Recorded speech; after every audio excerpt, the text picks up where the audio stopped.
पेट भरने की जवाबदारी मेरे भोलेनाथ जी की है, क्योंकि जन्म उसने दिया है तो मृत्यु भी वो देगा, और पेट उसने दिया है तो भरेगा भी वही। पेट भरने की जवाबदारी देवादिदेव महादेव की है, पर तुम्हारे घर की पेटी भरने की जवाबदारी देवादिदेव महादेव की नहीं है। अब पेटी अगर तुम्हें भरना है तो तुम अपने हिसाब से भर सकते, थोड़ा छल कर कर, थोड़ी बेईमानी कर कर, थोड़ा कपट कर कर, कोई थोड़ी बहुत निंदा आदि कर कर, थोड़ी बहुत किसी की प्रशंसा कर कर, थोड़ा बहुत कहीं ना कहीं किसी ना किसी रूप में पेटी अगर बनना हो तो बात दूसरी है कि आप पेटी भरना चाहते हो। पर पेट उसने दिया है तो भरने वाला भी वही है। देवराज स्वयं जब तक कमाता था खुद के लिए कमाता था, ईमानदारी से कमाता था, पर जब वेश्यावृत्ति में पड़ने लगा, गलत काम में पड़ने लगा, तो उसको धन की दुगनी जरूरत पड़ने लगी, और धन की जब उसको दुगनी जरूरत पड़ी तब उसने चोरी करना प्रारंभ करा। तब उसने चोरी करना प्रारंभ करा। अब वो चोरी कर रहा है, अब वो धन को चुरा कर ला रहा है, अब वो धन को कहीं गलत जगह से एकत्रित करने का प्रयास कर रहा है। शिव महापुराण की बात कथा एक बात और कहती है, आपके भरण पोषण की जवाबदारी महादेव की है, तो आपकी संग में अगर आपकी धर्म पत्नी जुड़ी है तो उसकी भी जवाबदारी महादेव की है। बच्चे जुड़े हैं, बच्चों की भी जवाबदारी महादेव की है। माता पिता जुड़े हैं, माता पिता की जवाबदारी भी महादेव की है। पर इसके अलावा अगर आप फिर किसी अन्य नारी के चक्कर में अगर पड़ते हो, फिर कहीं तुम जुए में, कहीं मांसाहार में, कहीं मदिरापान में, तो कहीं वेश्यावृत्ति में अगर आप फिर पड़ते हो, फिर जवाबदारी भोलेनाथ की खत्म हो जाती है। आप, आपके बच्चे, आपका परिवार, आपकी पत्नी, आपके पुत्र और आपके माता पिता, बहन भाई, कुटुंब की जवाबदारी महादेव की है। पर तुम उस धन को गलत जगह पर लगाना प्रारंभ कर दिए। उसने दिया था पेट भरने के लिए, उसने दिया था बच्चों की शिक्षा के लिए, उसने दिया था, होते हैं कई लोग, अभी कहीं ना कहीं लोगों को कुछ गवर्नमेंट से या प्रशासन से कोई थोड़ा बहुत पैसा मिल जाता है, अब वो मिला था किसी काम के लिए और मालूम पड़े लगा दिया किसी दूसरे काम में। अब सरकार ने तो पैसा दिया था आपको कि इस कार्य में लगाना, अब तुमने लगा दिया दूसरे कार्य में। अब दूसरे कार्य में लगाया तो प्रशासन अगली बार आपको कुछ देगा क्या? अरे बोलो तो जम के नहीं देगा, क्योंकि उसको मालूम है कि इसको दिया था मैंने इस चीज के लिए और इसने लगा दिया दूसरी चीज में, अगली बार वो नहीं देगा। अब नेत्र काय के लिए दिए थे भगवान ने? वो भगवान भी प्रशासन से कम नहीं हो। काय के लिए दिए थे उसने? इन नेत्रों से क्या करना? भगवान का बोलो बोलो जम के बोलो, दर्शन करना। इन नेत्रों से दर्शन करिए, इन नेत्रों से पोथी पुराण पढ़िए, शिव महापुराण, रामायण, भागवत गीता, इसका स्मरण करिए।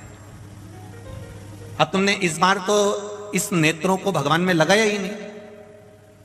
अब पैसा दिया था मकान बनाने के लिए, पैसा दिया था खेती के लिए, पैसा दिया था, लोन लिया था मकान के लिए, और मालूम पड़े बैंक वाले बाद में आए तो मालूम पड़े ना तो मकान दिखा ना प्लाट दिखा, और वो लोन का पूरा पैसा खत्म कर दिया। अब बनाना था तुमको मकान, लेना था तुमको प्लाट, करना था काम, मिला था मकान के लिए, लगा दिया गलत जगह पर, गलत जगह पर लगाया, बर्बाद हो गए। बर्बाद हो गए तो अगली बार पर प्रशासन ने तुमको वो पैसा नहीं दिया। साहब अगली बार दिया था, इसने काम में नहीं लगाया, अगली बार दिया था, इसने सही जगह नहीं लगाया, तो अब की बार उसने देना बंद कर दिया, उसने देना बंद। बस यही शिव महापुराण की कथा कर रही है, यही भगवान शंकर का गुणगान कर रहा है। एक बार उसने देख लिया नेत्र देखकर कि इसने नेत्र सही जगह लगाया कि नहीं लगाया। अगर एक बार इसने नेत्र सही जगह नहीं लगाया, फिर अगली बार तुम तैयारी कर कर बैठो कि नेत्र। श्रवण दिया था कथा सुनने के लिए, एक बार दिया और सही नहीं गया। ये हाथ दिए थे भगवान की भक्ति करने के लिए, सेवा करने के लिए। कोई बुजुर्ग है, कोई गरीब है, कोई किसी रूप में तकलीफ में है, कहीं भजन हो रहा हो तो इससे सेवा करना, पर हाथ भी सेवा में नहीं लगे तो वो भी चलेगा। पांव दिए थे भगवत भजन के लिए। हमारे मालवा के संत श्री नागर जी महाराज बड़ा सुंदर कहते हैं, हाथ दिए रे तूने दाता बन के, कभी नहीं दान कियो, दयालु मैंने अवगुण बहुत कियो। पांव दिए रे तूने दाता कभी नहीं तीरथ कियो, दयालु मैंने अवगुण बहुत कियो। नेत्र दिए रे तूने दाता बन के, कभी नहीं दर्श कियो, दयालु मैंने अवगुण बहुत कियो। फिर संसार सागर में आने के बाद मैंने करा क्या? जब इतना सुंदर शरीर दिया और शरीर का मैंने सदुपयोग नहीं करा, फिर संसार सागर में आकर मैंने किया क्या?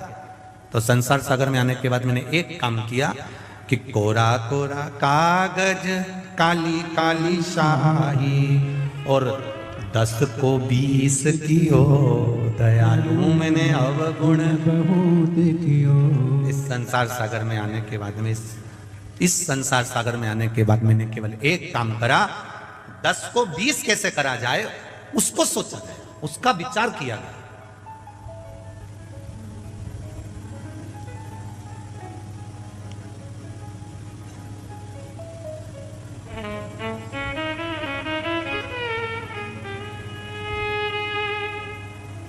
ब्लड की जांच कराने पर मालूम पड़ जाता है कि बीमारी कौन सी है, और कथा कराने से मालूम पड़ जाता है कि भक्त कितने हैं।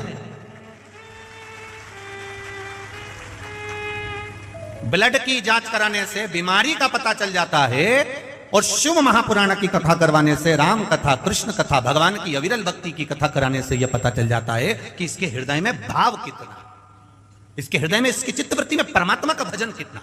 आपको दिखेगा।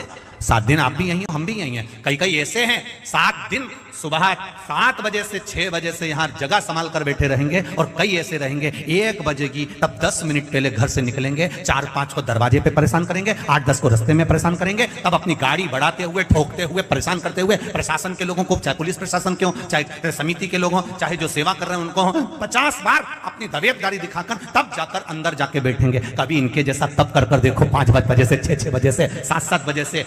जरा देखो, बैतुल वालों के लिए कथा नहीं है। हम कहेंगे बैतुल वाले अगर कथा के पंडाल में नहीं आ सकते हैं तो एक बार रात को आकर इन भोलेनाथ के भक्तों का दर्शन कर जाना कि इनका भाव कितना शुद्ध है। ये दिखावे से नहीं आते, ये केवल 2 रोटी मिलेगी, पड़े रहेंगे, नींद भी मिली तो भी आपसे कहने नहीं जाएंगे कि हमको भूखे हैं या भोजन। आपको हर 2-3 घंटे में कुछ चाहिए। ये सवेरे 7 बजे से जगह संभाल कर बैठते हैं, रात तक केवल 7 बजे से जगह संभाली, 1 बजे कथा चालू हुई। अब विचार करना, 7 बजे से 1 बजे तक का समय, उठते हैं, नहाए, वापिस आकर बैठ गए। एक जैसे बैठे, क्योंकि दूसरा महापास में बैठा है तो लेट भी नहीं सकते, ना आड़े हो सकते। एक जैसे बैठे हैं, एक आसन से बैठे हैं, इंतजार कर रहे हैं 1 बजे का। 1 बजे कथा चालू हुई, 4 बज जाएगी, जब आप देखना 5-5:30 बजे आकर देखना, तब इनको थोड़ा बहुत लेटते हुए नजर आओगे। रात्रि होगी, भोजन करा, भजन करा, रात को 1-1:30 बजे तक इनके भजन कीर्तन चलते रहते हैं। फिर सुबह हुई, प्रातः में स्नान करा, फिर भजन में लग जाते हैं। 24 घंटे श्री शिवाय नमस्तुभ्यम जप रहे हैं। हमने तपस्वी का दर्शन करा। कोई कहता है हम संतों का दर्शन करते हैं, कोई कहता है हम नर्मदा जी के घाट पर परिक्रमा करने वालों का दर्शन करते हैं, कोई कहता है हम उसका दर्शन करते हैं, कोई कहता है हम साधु का दर्शन करते हैं, कोई कहता है हम तपस्वी का दर्शन करते हैं। हम कहते हैं ये भी तपस्वी से कम नहीं, ये साधु और सन्यासी से कम नहीं, जो बैठकर भगवान शिव का गुणगान कर रहे हैं, भगवान शिव की अविरल भक्ति को धारण कर रहे हैं।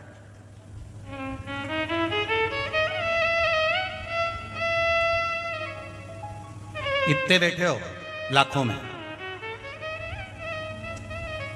ये कईयों के पत्र आए और ये पत्र और भी पढ़े, बेटा शुरुआत है, कईयों के आए।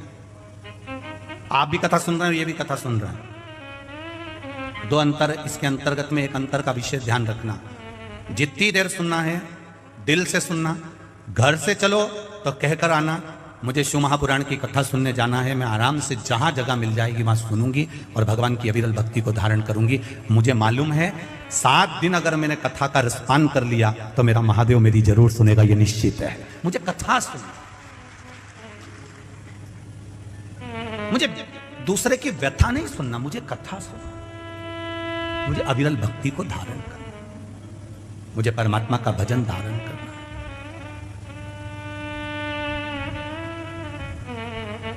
और जब तक वो नहीं चाहेगा तब तक आपको आनंद की अनुभूति नहीं हो सकती। कहीं कृपा, कहीं मां ताप्ती की कृपा और कहीं मां नर्मदा जी की कृपा और कहीं मेरे भोलेनाथ जी की करुणा हुई है तो बैतुल में यीशु महापुराण की कथा मिली है, नहीं तो बाबा की कहीं योग संजोग। और वो भी कथा कोई आज की नहीं है बैतुल की कथा की, अभी इनको 1 साल में मिल गई और कथा की बुकिंग हो गई। आप पूछना इन परिवार से, 2 साल पहले की कथा बुकिंग है और 2 वर्ष पहले ये कथा बुक हुई थी, तब जाकर अब उस समय पर जो कथा का स्वरूप था उस हिसाब से इनने व्यवस्था के अनुसार चले। फिर कथा का स्वरूप बढ़ता गया, लाखों में भीड़ आने लगी, फिर व्यवस्था बढ़ी, तो धीरे धीरे धीरे धीरे धीरे धीरे कहीं कहीं शिव ने संभाल लिया, शंकर के रूप में पूरे बैतुल वासियों ने संभाल लिया। और इस कथा का आनंद शिव कृपा से, शंकर भगवान की उदारता बिना नहीं हो सकता। शिव कथा कर रहे हैं। देवराज ब्राह्मण का पेट भरने का जवाबदारी भोलेनाथ जी की है, आपकी और हमारी पेट भरने की जवाबदारी भोलेनाथ जी की है। हमारे परिवार का भरण पोषण करने की जवाबदारी हमारे भोलेनाथ जी की है। पर तुम वेश्या का संग पकड़ लो और वेश्या को तुम यहां से ले जा कर देना चालू कर दो, तो वो जवाबदारी मेरे भोलेनाथ जी की नहीं है। पूरा सुखमय तुम्हारा परिवार चल रहा है, अच्छे से तुम्हारे परिवार का गुजारा चल रहा है, और तुम्हारे परिवार के गुजारा चलते चलते जब तुम्हारे परिवार में कहीं ना कहीं धन के चक्कर में अगर द्वेष हो रहा है, धन के चक्कर में अगर लड़ाई हो रही है, क्लेश हो रहा है, समझ लेना कि परिवार का कोई व्यक्ति इस धन को जरूर कहीं गलत जगह पर लगाना चालू कर दिया। इसलिए मेरे महादेव ने देने से पहले अपने हाथ को रोक लिया। जरूर हमारा धन कहीं गलत जगह पर लग रहा है, और जिसके यहाँ धन आते जा रहा है, समझ लेना हमारे परिवार में सब लोग भजन करने वाले हैं, सब में प्रेम बहुत है, स्नेह बहुत है, इसलिए मालिक भी देने में कमी नहीं रख रहा। मेरा भोलेनाथ दे बहुत रहा। जब कहीं धन की कमी दिखे, जब कहीं संपदा की कमी दिखे, जब कहीं तुम्हें लगे कि धन कम हो रहा है, हमारा पैसा हमको कहीं ना कहीं कम दिख रहा, व्यापार कम हो गया, कमाई कम हो गई, तो समझ लो कि कुछ ना कुछ वो पैसा गलत जगह पर जाना चालू हो गया, वो धन गलत जगह पर जा रहा है। पहचानो,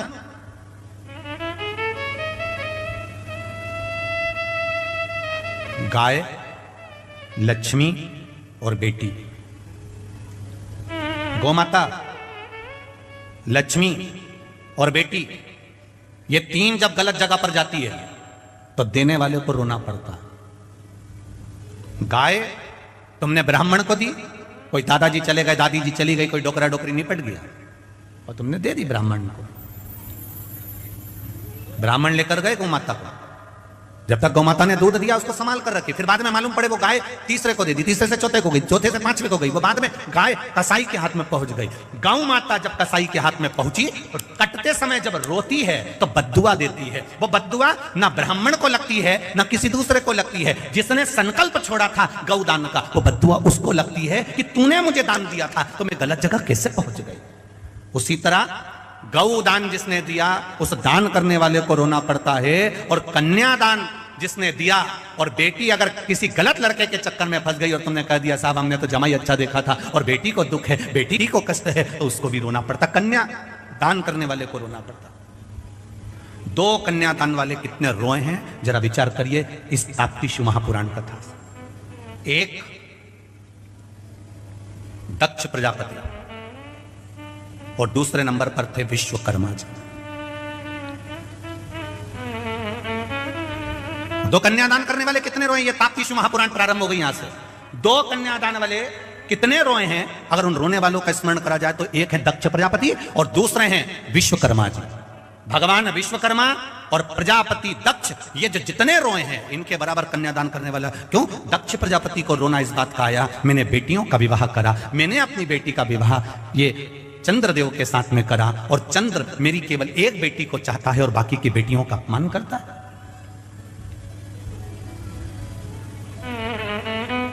सारी बेटियां दक्ष प्रजापति के सामने आकर खड़ी हो गई। पिताजी, एक बेटी ने भी दक्ष प्रजापति से यह नहीं कहा कि हमको दुख है, बस बेटी आकर खड़ी हुई और दक्ष प्रजापति की आंख में आंसू भरे थे। एक बेटी और बाप का अटैचमेंट है, ये बेटी और बाप का हृदय है, ये बेटी और बाप का स्नेह है, ये बेटी और बाप का प्रेम है, ये बेटी और बाप का स्नेह। बाप अपनी बेटी का केवल चेहरा देखकर पहचान जाता है कि मेरी बेटी को क्या तकलीफ है। बेटा मां को प्रिय होता है और बेटी, जम के बोलो जरा, बाप को प्रिय होती है, पिता को प्रिय होती है, उसके पापा को प्रिय होती है कि मेरी बेटी है और मेरा पापा है। पिता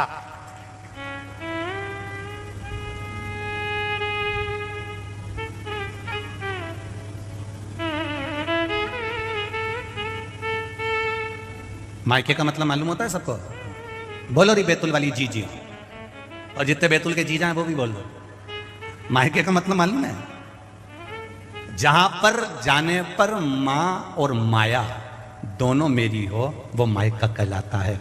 मायके में जाने के बाद बेटी कहते पापा ऐसा, तो पत्थर की वकील मेरी छोरी ने कहा अब तो ऐसा करूंगा ही सही, अब करूंगा ही सही।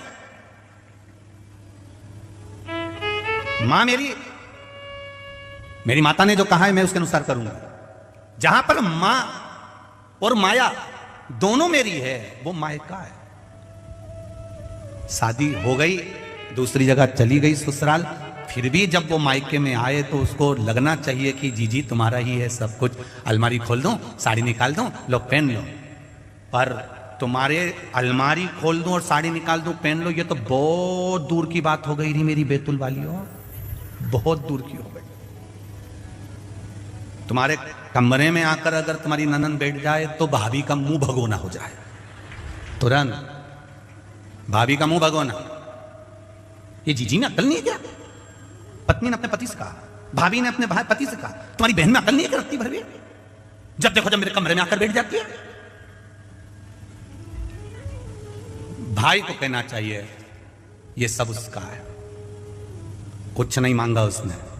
घर से जब गई थी, पिता ने कन्यादान में जो दे दिया, एक फ्रिज, 7,000 की अलमारी, वॉशिंग मशीन, मिक्सर भी ऐसा दिया जिसमें मूंगफली का दाना भी नहीं पिसाया, ये सब जो दिया था थोड़ा बहुत सामान और देकर एक बार में विदा कर दिया था। बस उस दिन लगा कि ये सब कुछ नहीं है। पर भाई को बोलना चाहिए कि तू बहन से इतना मत चिढ़, ये सब कुछ उसी का है। खुशी खुशी सब छोड़कर ससुराल चली गई, सब छोड़ गई।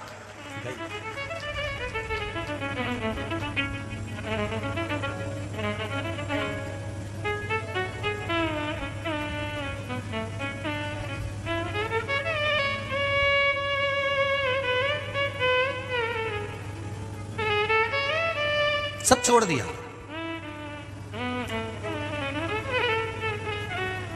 दक्ष प्रजापति को मालूम है मेरी बेटी को दुख क्या है, पर मेरी बेटियां मुंह से तो कहे कि मुझे तकलीफ ये है। विश्वकर्मा जी को मालूम है कि मेरी बेटी को संज्ञा को दुख क्या है, पर संज्ञा एक बार तो मुंह से कहे कि पिताजी दुख ही है।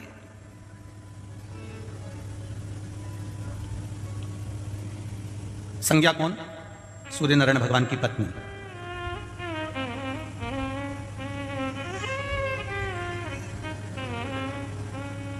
विश्वकर्मा जी को मालूम है मेरी बेटी संज्ञा को दुख है, और दक्ष प्रजापति को मालूम है कि मेरी बेटियों को दुख है, पर मुंह से कहे तो सही। कई बार बेटियां बोल नहीं पाती, और बेटियों को बोलना चाहिए, बेटियों को कह देना चाहिए। और पिता का प्रेम किसको कह सकते हैं, पिता की करुणा किसको कह सकते हैं? वो दिल्ली में जो श्रद्धा के 35 टुकड़े हुए, किसी को ज्ञात नहीं था, केवल एक पिता का दिल कचोट गया। और पिता ने सोचा बहुत दिन से श्रद्धा की खबर नहीं आई। पिता उसी समय दिल्ली पहुंच गया। फिर उसने ढूंढना चालू करा, जब कुछ हाथ नहीं लगा तब फिर पुलिस प्रशासन के पास गया, तब जाकर खुलासा हुआ उस बाप के सामने की बेटी के 35 टुकड़े हो गए। बाप और बेटी का अटैचमेंट किसको कहते हैं, बेटी और बाप का स्नेह किसको कहते हैं? बेटी की आंख में आंसू आते हैं और बाप पहचान जाता है कि मेरी बेटी क्यों रोई है, उसकी आंख में अश्रु कैसे आ गए, उसके नैनों में जल कैसा आ गया।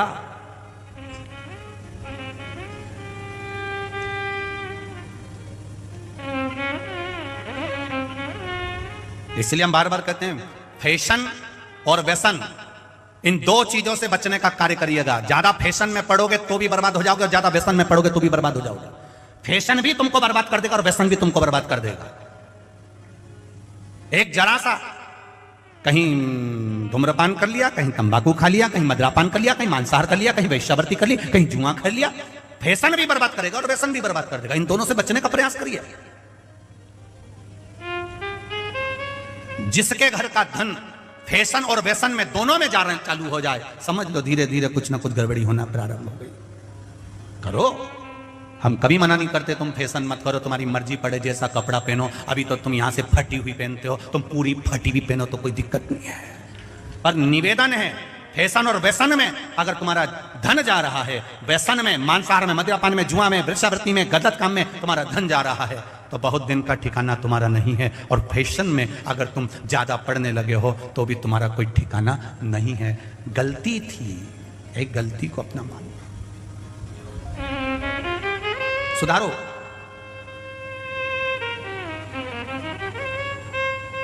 बहुत मर्यादा से हम लोग कथा कर रहे हैं, आज पहला दिन है इसलिए शांति से।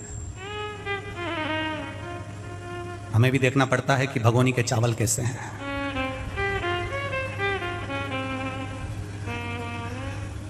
क्यों बात रही जी? सही है, देखना पड़ता है कि चावल कैसा है हो।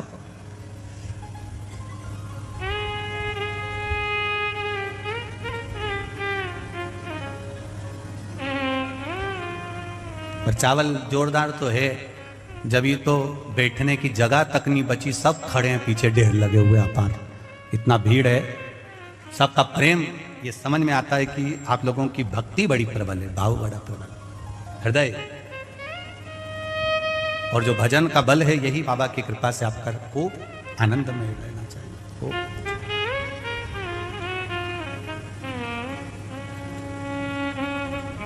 महाराज शिव कथा कर रही है, भगवान शंकर की करुणा कर रही है। पिता पुत्री का मुख देखकर पहचान जाता है तकलीफ क्या है।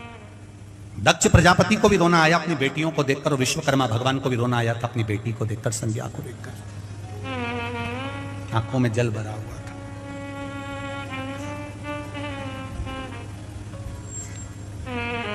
नयन में जल भरा हुआ है। दक्ष प्रजापति ने भी अपनी बेटियों से पूछ लिया था कि बात क्या है, कुछ बोलोगी तुम? 3 बार मेरे पास में सारी की सारी बेटियां आ चुकी हैं, मेरी पूरी कन्याएं आ चुकी हैं, पर तुम बोलती क्यों नहीं हो? हुआ क्या? चंद्र ने कुछ कहा तुमको? कुछ बोला तुमको? नहीं। छोटा मोटा दुख होता है ना,